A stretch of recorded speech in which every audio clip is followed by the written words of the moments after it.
শেরপুরের নালিতাবাড়িতে হাতির আক্রমণে আবারও দুজন আহত। শেরপুরের নালিতাবাড়ি সীমান্তে কয়েকদিনের ব্যবধানে আরও দুজন আহত হয়েছেন। আহতরা হলেন বুরুঙ্গা কালাপানি এলাকার অলিল মিয়ার ছেলে আলম মিয়া ও মৃত আব্দুল কুদ্দুসের ছেলে খলিল মিয়া। গত বৃহস্পতিবার রাতে বাতকুচি এলাকায় হাজী ওমর আলী নামের একজন নিহত হওয়ার পর এক সপ্তাহের ব্যবধানে কালাপানি এলাকায় কালাপানি তালতলা বন্দরের বুড়ো ফসলি জমিতে ৩০-৩৫টি বন্য হাতির দল বুড়ো ফসল খেতে শুরু করে। স্থানীয় কৃষকদের নিয়ে হাতি প্রতিরোধ কমিটির সদস্য মোহাম্মদ খলিল মিয়া সারা রাত হাতি প্রতিরোধ করে যাচ্ছিল। ভোরবেলায় হাতির দলটি প্রায় ৫ একর জমির বুড়ো ধান সাবার করে এদের উপর আক্রমণ করে। এ সময় প্রতিরোধ কমিটির সদস্য মোহাম্মদ খলিল মিয়াকে পা দিয়ে ডান পায়ের পা গুড়িয়ে আহত করে। অপরদিকে অলিল মিয়ার ছেলে আলমকে সুর দিয়ে পেঁচিয়ে আছাড় দিলে বা পা ভেঙে গুড়িয়ে যায়। উভয়ে ঝিনাইগাতি স্বাস্থ্য কমপ্লেক্সে চিকিৎসা গ্রহণ করেন। সরেজমিনে গিয়ে জানা যায় হাতির দলটি গত ২ সপ্তাহ যাবৎ পোড়াগাঁও ইউনিয়নের বুরুঙ্গা কালাপানি বাতকুচি এলাকায় পাকা ধান বিনষ্ট, ঘরবাড়ি ভাঙচুর করে যাচ্ছে। শেষ খবর পাওয়া পর্যন্ত প্রায় ৮টি বাড়ি, কয়েকটি ফলস বাগান তছনছ করেছে। স্থানীয়রা জানান, হাতি প্রতিরোধে সোলার ফেন্সিং ব্যবস্থা না করা হলে হাতির অব্যাহত তাণ্ডব থেকে জানমাল রক্ষা করা সম্ভব নয়। এ ব্যাপারে মধুটিলা রেঞ্জ অফিসার রফিকুল ইসলাম জানিয়েছেন, ক্ষতির বিষয়ে সংশ্লিষ্ট কর্তৃপক্ষকে জানানো হয়েছে। দেখুন বিস্তারিত আমাদের ভিডিও তথ্যচিত্রে। সরকারিভাবে পদক্ষেপ নিতে গেলে আপনার জেনারেটরের আর্থিং এর ব্যবস্থা করতে হবে। আর্থিং দিলে আর্থিং দিলে এরপরে ফিরবো, এটার ব্যবস্থা করা এর সাথে সাথে তেল। এই হলো হাতি ফিরানির পদক্ষেপ। এছাড়া নাহলে কোনো ব্যবস্থা নাই, নাহলে হাতি বাড়ি করে উঠবে। কি জানি ওই সিল ধানগুলো লাগাইছে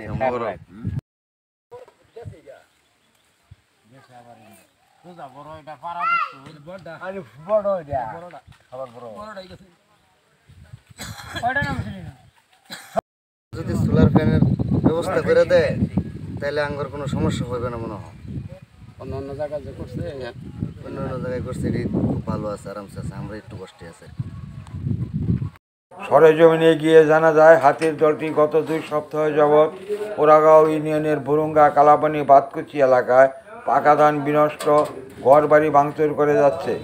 শেষ খবর পাওয়া পর্যন্ত প্রায় ৮টি বাড়ি, কয়েকটি ফলস বাগান তছনছ করেছে। স্থানীয়রা জানান, হাতি প্রতিরোধে সোলার ফেন্সিং ব্যবস্থা না করা হলে হাতির অব্যাহত তাণ্ডব থেকে জানমাল রক্ষা করা সম্ভব নয়।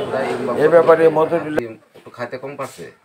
সকালবেলা হাতি খাওয়া হওয়া দেখে বেলা উঠে গেছে, তখন আর যখন সকালবেলা বেলা উঠে গেছে তখন কিছু কিছু লোক জনগণ দূর যাইতেছে, হাতি দিনের বেলা দেখা যায়। যখন আমি বলতেছি যে তোর চাকাচাকি করিস না, হাতি অনুটা যাবো গা, দিন এসে যাবো গা, এরকম। আমি এর সদস্য হাতি এলিমেন্ট ইয়ার সদস্য। আমি মানুষ যখন হাতি মানুষের দৌড় করে গেছে তখন আমি কাছে গেছি। যাওয়ার পরে তাকে ফিরাতে তখন আমি ফিরাতে আমি একটু পাশে ফিরে গেছি গা। তখন হাতি আমার আক্রমণ শুরু করছে। তখন আমার যখন আক্রমণ তখন পরে যাওয়ার লগে আমার পাওয়ার মধ্যে পাড়া লাগছে, কিন্তু আমার দেখে হেরা পাড়া দেয় আমি গরু মেরা ধান খেতের কানি দিয়েছি, এমনি সামনে দেখে লোক দেখে হেরা এই লোকের পাশে ফলো করে পরে হেরে কাছে গেছে, কিন্তু তখন আমি একটু বাঁচে গেছি। আমার কিন্তু কথা শেষ। হাতের হাতের এই যে ওই আছে, এই যে বড় কাছে আমরা আছি, আপনারা কি জানেন? আমরা জানি সকালে যে মানুষ দৌড়ে নেয়, অ্যাক্সিডেন্ট করছে, অ্যাক্সিডেন্ট করে পরে গাছে বাঁচছে, গাছে না বাঁচলে ধরে নিত বা গাছে বাজে এটা ফিরছে, এটা উপরের দিকে লাভ দিচ্ছে। হ্যাঁ, ভোট দেয় যে খেয়াল দিচ্ছে। কারা কারা আহত হয়েছে? আহত হয়েছে খলিল, আর ওই ছেলেটার নাম কি মোবারক আলম। আলম। তো বাঁচতেছে এখন রাত প্রায় ২টার মতো। এই পাহাড়ে আপনারা ২টা কেন অবস্থান করতেছেন? আমাদের কিছুক্ষণ আগে প্রায় ৩ ঘন্টা যাবৎ বন্য হাতির দল প্রায় 36টা হাতি ছোট বড়, এরা আমাদের এই মাঠে প্রবেশ করে অনেক জমি ফসল ক্ষতি করছে। কিছু মশাল ছিল এবং কিছু সামান্য তেল দিয়ে এই হাতিগুলি কিছুক্ষণ আগে আমরা এই পাহাড়ে তুলছি। বর্তমানে এরা আমাদের পাহাড়ে অবস্থান করতেছে। এই জন্য আমাদের সারা রাত্রি এখানে জেগে এই হাতিগুলোকে আমরা তাড়ানোর জন্য এখানে বসে থাকি। কিন্তু হাতি তাড়াবো আমাদের সেই সরঞ্জাম আমাদের নাই, যেহেতু হাতিকে তাড়াইতে গেলে মশাল এবং ডিজেল এই দুইটা দ্বারাই হাতি একটু হাতির থেকে রক্ষা পাওয়া যায়। কিন্তু আপনাদের তো আমরা দেখতে পেলাম যে কিছুক্ষণ কয়েক মিনিট আপনারা মশাল জ্বালিয়েছিলেন, এখন তো আমরা মশাল দেখতে পাচ্ছি না। এখন আমাদের মশাল মূলত শেষ হয়ে গেছে, তেলও শেষ, তেলও শেষ, শেষ মশালও শেষ। এখন বর্তমানে এই লাইট নিয়ে আমরা লাইনও চার্জ থাকে না। আচ্ছা, আপনাদের এই তেলের যোগান কে দিয়ে থাকে সাধারণত?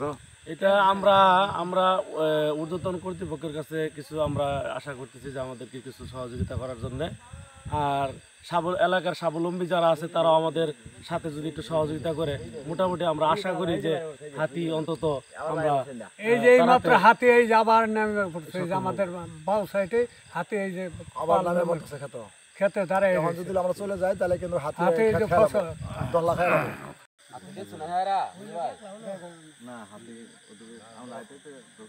আপনারা আমার মনে হয় 5 মিনিট 2-3 মিনিট ওই যে মশালটা যখন দেখছেন না তখনই হাতি দৌড়।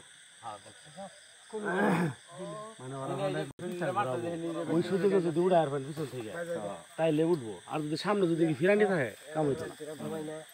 ওরা পিছনটা দেখে ভয় পায় বেশি। আগুন যদি পিছনে লাগাই দেয় আমরা তো পিছনে দেখবার হইতেছি না।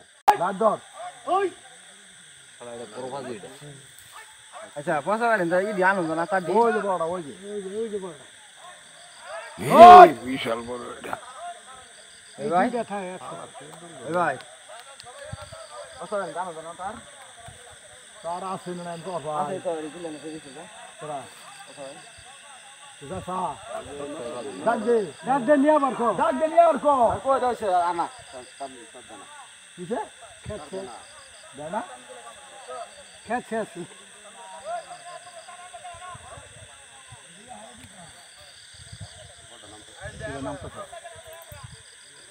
এইদিকে ওই ওই থামো। ওই ওই ওই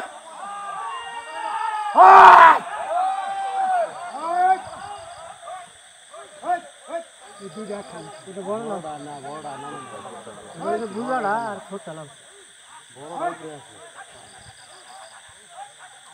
ও নামবো জল নিয়ে নামবো।